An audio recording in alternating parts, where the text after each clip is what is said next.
Welcome to the Student Voice podcast. Today we'll be discussing discrimination against disability. I am your host Dylan, and I'm here with my co-host Landon. And our guest today is Mr. Lara, principal at Gilbert High School. So our first question is: how long have you worked with students who have disabilities during your career? Well, I've been working with students with disabilities my whole life. I've been working with students with disabilities when I was a student myself, and I had students in my classroom that had disabilities. I myself have a disability. I actually have dyslexia. And so a lot of times makes spelling very hard for me, makes words and letters flip for me all the time. And I really didn't diagnose myself. I don't diagnose myself not much later in life when I was an adult. When I wasn't until college that I realized a lot of reading difficulties was because I was dyslexic. I also have a daughter that has autism, and she's severe on the autism spectrum. So she doesn't talk. She has a one-on-one at school. She's a 10th grader right now in high school. And as a leader here in OHSD, I work with students with disabilities all the time. Some you can see, and some people like in wheelchairs. Some you can only hear because they have speech impediments, and others are hidden. But they make everybody diverse and different, and I love working with all people. When you were a student yourself, how did you see people positively or negatively include people with disabilities? Well, I was really lucky that I had a lot of kind teachers that really helped me out.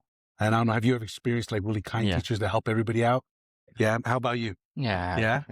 Bro. And I had teachers that really try to make everybody feel included inside the classroom. Didn't matter what race you were, what gender you were, or what your ability or disability was. I think a lot of times you have folks, especially in our district and here at Gilbert especially, and I know at the independent learning centers that really specialize in making sure that everybody feels included, that just because we have some differences, whether it's the way we think, the way we read, like is in my case, right? Yeah. Or the way we express ourselves, it make sure that everybody's included and has a voice inside the classroom.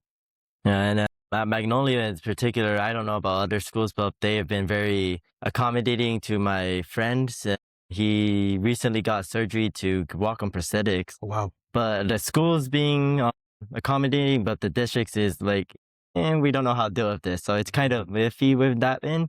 And that's why I asked that in the question the way, because, well, the school's being positive, there's the other end where the district doesn't want the liability and with this whole new feature of someone coming in like this. So, yeah. Those are definitely concerns, and it's amazing that you're helping out your friend. That shows a lot of kindness on your part. Yeah. Thank you for doing that. Do you think there could be more things teachers could do to help kids with disabilities? I think there's more things that we all can do to help out kids with disabilities. Number one, I think raising consciousness or awareness of the issue, right? Yeah.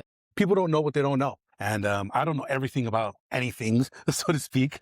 We're all learners, right? We're all learners and we're all teachers as well.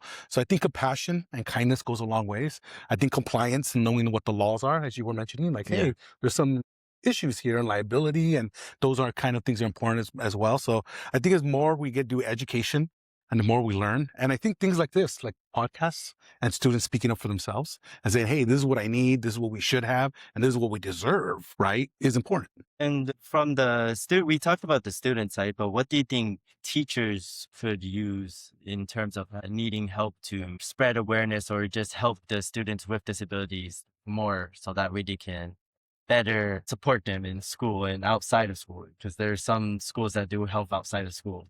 Cool. Yeah, absolutely. I think the model that we're moving towards, community schools, is really helpful.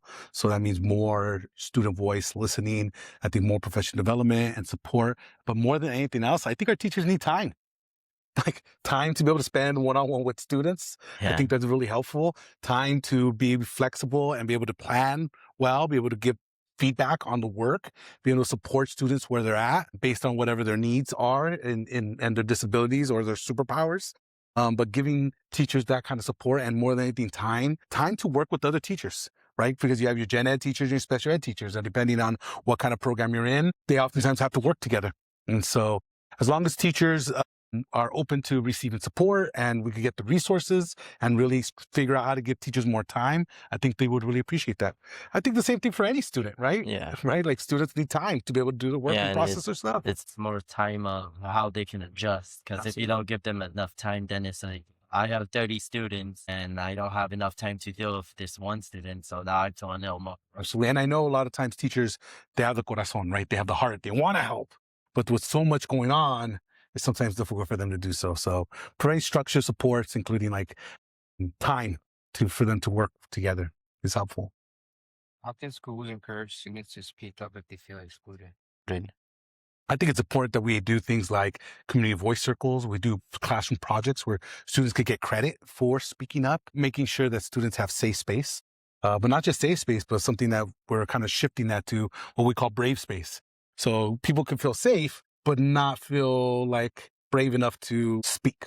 So in any kind way we do that, whether it's through writing, whether it's through poetry, whether it's through song, through art, through podcasts, through the arts, finding ways to engage. And it's up for us, the adults, to truly listen to students. You guys came up with these questions. You guys are recording right now. It's amazing that you're able to do this, and I hope that you get the skills that you're learning for this to advocate for this issue and other issues in the future. Yeah, and it's been an ongoing thing that I've seen the growth of how they help my friend and the other students with disabilities, because I've been growing up to him since middle school. So it's great that you see the same things, the same problems, and he brought so much perspective. I'm really glad I got to talk to you today. So thank you for your time, Mr. Lara. And yeah. Thanks. Thanks.